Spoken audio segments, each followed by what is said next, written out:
नमस्कार मेरे प्यारे भाइयों एवं बहनों। आज हम लोग एस टी यादव मैथ का चैप्टर नंबर 1 संख्या पद्धति, ठीक है, का रिव्यू करेंगे। हम लोग देखते हैं इसका कुछ जो कंसेप्ट है, ट्रिक है, आप लोग सिर्फ देखिएगा। हम लोग कोशिश करेंगे कि उसको बढ़िया से समझें और याद करें, ठीक है। तो जैसा कि हम लोग देखते हैं, ये है संख्या पद्धति, नंबर सिस्टम। तो नंबर सिस्टम या संख्या पद्धति, इस दोनों चीज़ को समझने के लिए आपको पहले एक चीज़ तो सबको आता है, ऐसा नहीं है कि नॉर्मल चीज़ है ना।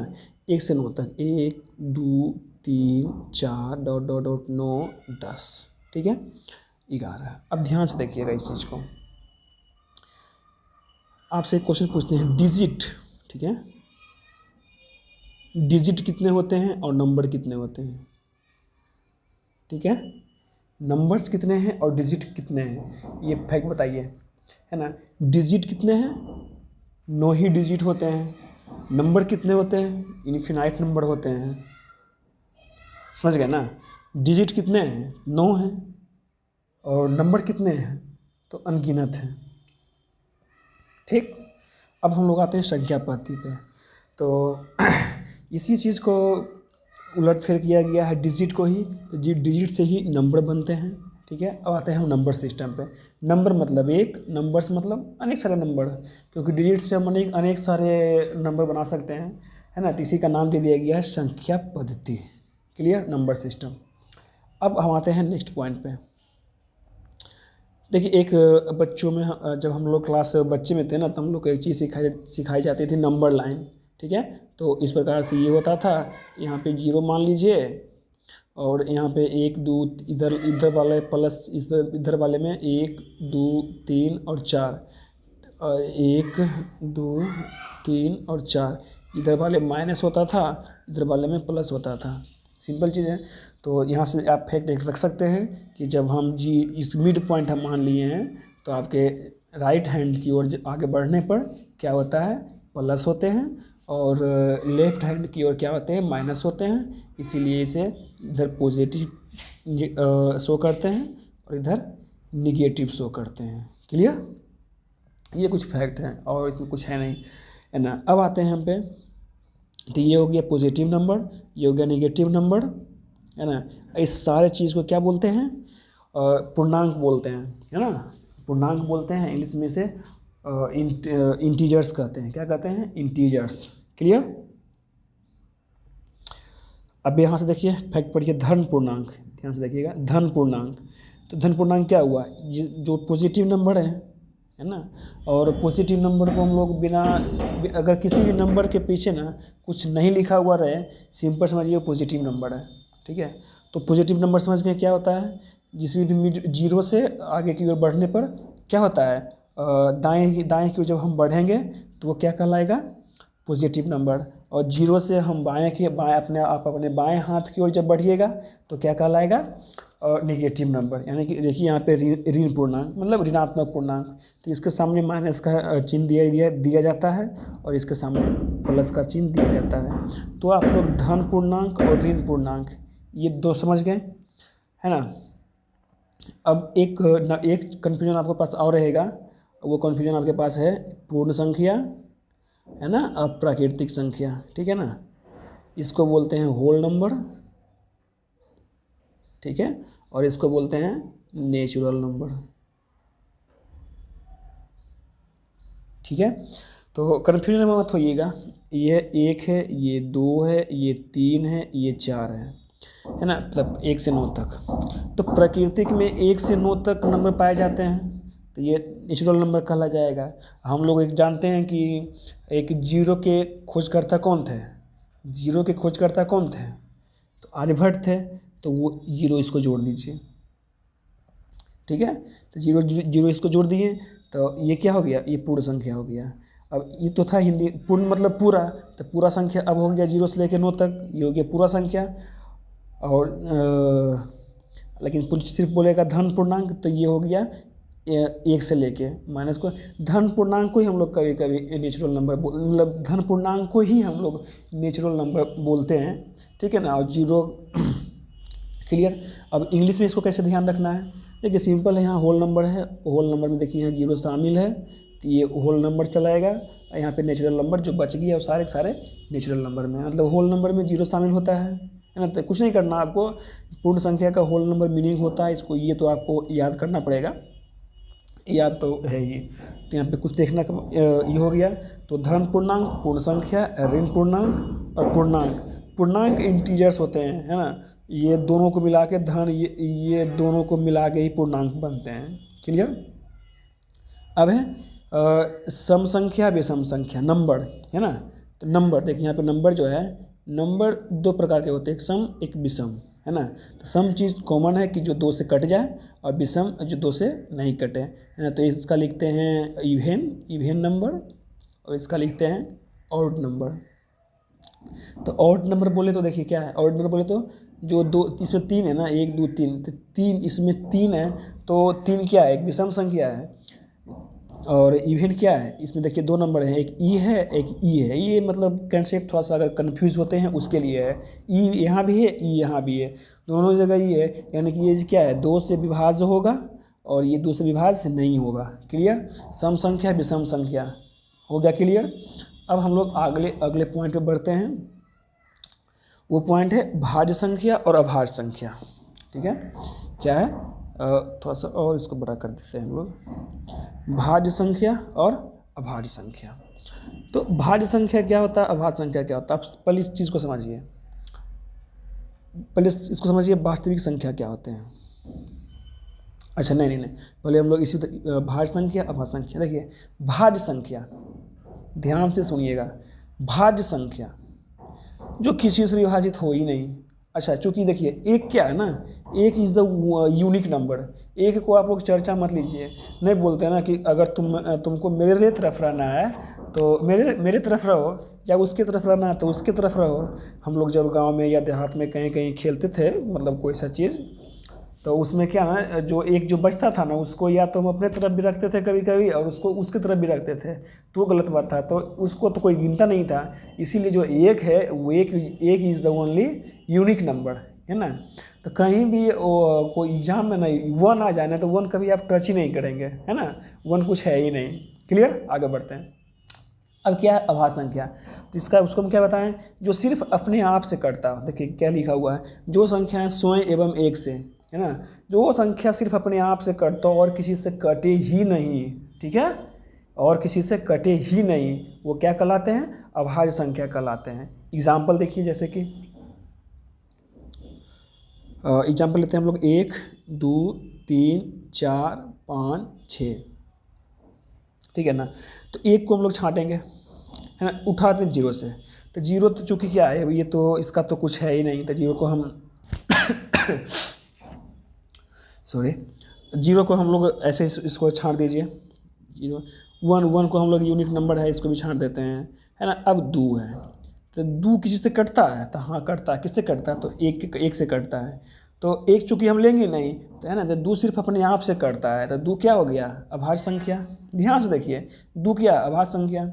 अब 3 लेते हैं, 3 किसी से कटता है, नहीं कटता भाई है, 1 तो हम तो लेंगे ही नहीं, तो 3 क्या हो जाएगा, अभाज्य संख्या हो जाएगा। 4, है ना, तो देखिए 4 का फैक्टर होते हैं, क्या होते हैं, 2 और 2 और 1 भी, है ना। तो मान लीजिए 1 को छोड़ देते हैं, तो 1 2 हो गया ना, तो इसका तो 3 फैक्टर हो गए, एक हो गया, एक 2 हो गया, एक खुद हो गया, ठीक है ना। तो ये क्या हो जाएगा, ये अभाज्य संख्या नहीं होगा, ठीक है। 5 देखिए, इसका कोई फैक्टर कीजिए, कोई फैक्टर नहीं होगा, सिर्फ 5 ही है। 6 का हो जाएगा फैक्टर, 2 और 3, समझ गए। तो ये हो जाएगा अभाज्य संख्या, समझ गए क्या होता है, और अभाज्य संख्या। अब देखिए भाज्य संख्या को लेते हैं हम लोग, 1 2 3 4 5, है ना, जिसका फैक्टर हो, सॉरी मिटा दिए ना, अच्छा कोई बात नहीं है। देखिए इसका फैक्टर कितना है, 2 है और 3 है, तो ये हो जाएगा भाज्य संख्या। इसका फैक्टर है 2 और 1 है, तो ये हो जाएगा भाज्य संख्या। अब एक प्रकार के ना यहाँ से क्वेश्चन बनते हैं, कहाँ से, देखिए ध्यान से,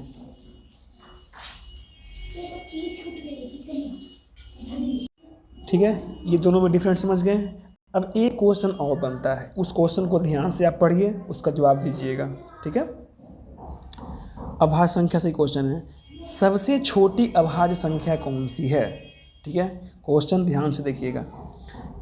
सबसे छोटी अभाज्य संख्या ये है 1, ये है ऑप्शन है 2, ये है 3, ये है 4। सबसे छोटी अभाज्य संख्या कौन सी है? चलिए ये भी लीजिए। सबसे छोटी अभाज्य संख्या कौन सी है? क्लियर? क्या है? 2 है। ठीक है, पहले आप इस चीज़ को यहाँ लिखा हुआ है ना, तो पहले आप अपने मन में थॉट लाइए कि अभाज्य संख्या है, इसको हम लोग बोलते हैं प्राइम नंबर। तो प्राइम नंबर है, तो प्राइम नंबर से आप क्या समझते हैं? आप खुद में क्वेश्चन कीजिए ना कि हम क्या समझते हैं प्राइम नंबर में, और उसके बाद जो हम बता रहे हैं ना या जो देख रहे हैं आप लिखा हुआ, उसको कंपेयर कीजिए कि हाँ क्या है, तब आप बढ़िया से अंडरस्टैंडिंग कर पाएंगे, है ना। तो सबसे मेरा क्वेश्चन था कि सबसे छोटी अभाज्य संख्या कौन सी है? 2 है। ठीक है, अब क्वेश्चन ध्यान से सुनिएगा। सबसे छोटी सम अभाज्य संख्या, सबसे छोटी सम अभाज्य संख्या कौन सी है? ये भी 2 है। ठीक है, सबसे छोटी विषम अभाज्य संख्या, सबसे छोटी विषम अभाज्य संख्या ये भी 3 है, ये 3 होगा। ठीक है, क्लियर? इसमें सम लगा दिया, इसमें विषम लगा दिया, दोनों दोनों क्या है? अभाज्य संख्या। That's clear. अब यहाँ से एक और क्वेश्चन है, बताइएगा सबसे छोटी भाज्य संख्या कौन सी है? ठीक है, सबसे छोटी भाज्य संख्या कौन सी है? 4 है। क्लियर? अब आगे बढ़ते हैं। अच्छा, सह अभाज्य संख्या, देखिए सह अभाज्य संख्या ये इसी का जुड़ा भाई है, मतलब उतना फैक्ट नहीं करना है ना। देखिए सह अभाज्य संख्या जिसको HCF देने पर एक ही आए, ठीक है ना। तो मान लीजिए 2 को 300, कभी 2 को 300 से काटिए, 2 इकाई 2, 2 1 है ना, 1 को 2, इससे क्या आ गया? 1, यानी कि ये क्या कहा जाएगा? को प्राइम नंबर। ठीक है, सह अभाज्य संख्या। क्लियर? अब हम लोग आते हैं परिमेय संख्या और अपरिमेय संख्या पर। ठीक है, तो इसको देखिए, इसको अभी आप इसको मत पढ़िए थोड़ा सा। अब यहाँ पे क्या नंबर है? वास्तविक संख्या बोले तो रियल नंबर। ठीक है, और रियल नंबर 2 प्रकार के होते हैं, एक वास्तविक, एक अपरिमेय संख्या, एक परिमेय संख्या। वास्तविक संख्या कितने प्रकार के होते हैं? 2 प्रकार के, एक अपरिमेय संख्या और एक परिमेय संख्या, है ना। तो वास्तविक संख्या में सारे संख्या आ जाएंगे, नेगेटिव, पॉजिटिव, प्लस, माइनस, ये वो सारे नंबर हैं इसमें। देख लीजिए, एक क्या है? माइनस है, तो ये भी वास्तविक संख्या है। 2/3 पूर्णांक में है, तो ये भी वास्तविक संख्या है। माइनस में है, तो ये भी है। रूट में है, ये भी है। अभी हम लोग खुद फिर जाएंगे उसके पास। अब आते हैं, समझते हैं परिमेय संख्या क्या है ना। परिमेय संख्या जिसे हम P/Q के रूप में लिख सकते हैं, मतलब सिंपल समझिए, जिसको हम भागा दे सकते हैं, है ना। मान लीजिए 0.5 है, इसको हम भागा दे सकते हैं ना, दे सकते हैं। ये देखिए 1/2। ठीक है, तो ये 1/2 को क्या हो गया? P/Q के रूप में इसको हम लिखे हैं, तो ये क्या हो जाएगा? परिमेय संख्या कहला जाएगा, है ना। और ध्यान रखिएगा, देखिए यहाँ पे लिखा हुआ है Q, अब इसको पढ़िए थोड़ा सा। इसे P/Q के रूप में लिखा जा सकता है। देखिए P/Q में लिखा जा सकता है, और जहाँ P और Q दोनों क्या हो? पूर्णांक हो, है ना। पूर्णांक मतलब नंबर हो, लेकिन बोल रहा है कि Q बराबर नॉट इक्वल टू 0, है ना। क्यों? देखिए आप यहाँ पे अभी 2 है ना, 2 को आप 2 मत मानिए, रख दीजिए 0। तो 0 से कोई संख्या में भागा दीजिएगा तो क्या होगा? इन्फिनाइट हो जाएगा, यानी कि कभी भी नीचे में 0 नहीं आएगा। क्लियर? अभी इस पे एक और क्वेश्चन पूछते हैं। देखिए क्वेश्चन है 0 5, इसका आंसर क्या होगा? और यहाँ पे है 5 ऊपर 0 नीचे, इसका आंसर क्या होगा बताइए, है ना। इसका आंसर क्या होगा? इसका तो मैं अभी तुरंत बताया था ना, 0 से कोई भी संख्या में भागा दिया जाता है तो ये इन्फिनाइट होता है, ठीक है ना। लेकिन लेकिन इसका क्या होगा? कोई भी नंबर से जब 0 में भागा दिया जाता है तो वो क्या कहलाता है? 0। अब बोलिएगा ये कैसे? तो इसको हम लोग प्रूव करते हैं, है ना। 1 रुपया दिए मम्मी और 1 रुपया पापा ले लिए, ठीक है। 1 रुपया मम्मी दी और पापा ले लिए, कितना बचा मेरे पास? 0 रुपया। तो इसको नहीं बोल सकते हैं कि हाँ पापा, इसको पापा दिए 1/5 रुपया, ये भी दिए 1/5 रुपया, ठीक है ना। ये पापा दिए, ये मम्मी ले ली, बचा कितना मेरे पास? 0। कोई फ़ायदा हुआ ही नहीं, है ना। तो इस प्रकार से ये फेट किया जाएगा 0। आप इसको एग्जाम्पल के तौर पे भी याद रख सकते हैं। तो परिमेय संख्या समझ गए? अब परिमेय संख्या समझ गए? क्लियर। अच्छा, अपरिमेय संख्या है जिसे p/q के रूप में ना लिखा जा सके, है ना, इसको हम लिख सकते हैं और इसको नहीं लिख सकते हैं। तो इस पे भी एक फैक्ट है, एक देखिए, एक फैक्ट क्या है, पाई बराबर 22/7। अच्छा, पाई का जो वैल्यू है ना वो p/q के फॉर्म में है, सिंपल है, p/q के रूप में फॉर्म में है तो परिमेय संख्या है, और p/q के रूप फॉर्म में नहीं है तो ये अपरिमेय संख्या है। क्लियर, सिंपल एग्जांपल था इसका, है ना। और इसको देखिए √3 को हम p/q के रूप में नहीं ना लिख सकते हैं, तो ये क्या कहा जाएगा, अपरिमेय संख्या। क्लियर दोनों का। तो ये नंबर सिस्टम के कुछ इंपॉर्टेंट फैक्ट थे जो हमेशा आपको कन्फ्यूज़ करेंगे, लेकिन अब आशा करते हैं कि आप अच्छी तरह से इसको क्लियर किए होंगे। और नीचे है, इसको थोड़ा सा कर लेते हैं, क्रमागत पूर्णांक है। देखिए नंबर को हम 3 प्रकार से लिख सकते हैं। पूर्णांक मतलब समझ रहे हैं ना क्या होता है, क्रमागत मतलब क्रम से। देखिए 1 2, देखिए 3 4 5 6। अब मान लीजिए हम 3 गायब कर देते हैं, सपोज दैट 3 हम गायब कर दिए तो 1 2 4 5 6, तो ये क्रमागत नहीं होगा, यानी कि हमको 3 को रखना पड़ेगा। ठीक है, 1 2 3 4। तो इसको हम ऐसे नहीं लिख सकते हैं, x +1 x +2 x +3, ऐसे भी तो इसको लिख सकते हैं। क्यों, देखिए x बराबर हम 1 मान लेते हैं, ठीक है, तो 1 मान लिए तो ये हो जाएगा 1, फिर 1 1 2 2 1 3 3 1 4। कोई दिक्कत नहीं हुआ, है ना। तो वही इसका चीज़ देखिए लिखा हुआ है, क्रमागत पूर्णांक, समझ गए। अब क्रमागत सम पूर्णांक, देखिए सम में कितना का डिफरेंट होता है, फिर से हमको लिखना पड़ेगा। देखिए ये है 1 2 3 4 5 6 7 8, सम पूर्णांक ने बोला। देखिए 2 के बाद 4, 4 के बाद 6, 6 के बाद 8, दोनों के बीच गैप कितना है, 2 का गैप है। ठीक है, तो जो क्रमागत सम पूर्णांक आएगा। अच्छा ये देखिए विषम संख्या है ना, देखिए नीचे बोल रहा है क्रमागत विषम संख्याएं। देखिए यहाँ पे भी 3 5 7, इसका भी गैप कितना का है, 2 का है। ठीक है ना, तो इसका जो बना दिया लिखने का तरीका, वो x तो एक नंबर रहेगा ही, फिर x +2 और x +4 और x +6, है ना। ये क्रमागत संख्या का भी है, सम संख्या का भी है, सॉरी क्रमागत संख्या का नहीं है, ये सम संख्या का भी है और विषम संख्या भी है। कैसे, अब x बराबर मान लीजिए कि हमको क्रमागत निकालना है, सम संख्या निकालना है, तो एक मान लेते हैं सम कोई सा नंबर भी 6, तो 6 फिर ये 8 फिर 10 फिर 12। ठीक है, और इसी में हमको निकालना होता है विषम संख्या का, तो विषम संख्या मान लेते हैं 5, तो इसमें होता जाता है 5 5 2 7 5 4 9 और 5 6 11। ठीक है, तो यहाँ तक कोई दिक्कत नहीं हुआ होगा। ज़्यादा वीडियो लंबा नहीं करेंगे, आगे बढ़ेंगे हम लोग। आज का वीडियो फर्स्ट डे है तो छोटा ही रहेगा, है ना। तो कभी कभी ये भी क्वेश्चन जान लीजिए फैक्ट के रूप में, रूट संख्या या अभाज्य संख्या की पहचान कैसे होती है। तो मान लीजिए कि देखिए इसमें बताया कि कोई नंबर, ये 241 को हमको चेक करना है ये भाज्य है या नहीं है ना। तो जो 241 के बाद जो है उसका वर्ग लेना है, यानी कि 256 का वर्गमूल लीजिए। तो 256 किसका वर्गमूल है, 16 का, है ना। तब 16 का अभाज्य संख्या, 16 से छोटी अभाज्य संख्या, 16 से छोटी अभाज्य संख्या कौन कौन सी है, 13 11 7 5 3 2, है ना। तो ये सबसे हम इससे हम सबसे भाग्य मतलब डिवाइडेड करेंगे। तो चूँकि इनमें से किसी भी संख्या से 241 भाज्य नहीं है ना, इसमें से किसी भी 241 क्या है, भाग नहीं है, इसीलिए यह संख्या क्या है, अभाज्य संख्या है। ठीक है, और एक नंबर और बताइएगा 28 क्या है। ठीक है, अभाज्य संख्या है या नहीं है, प्लीज़ बताइएगा।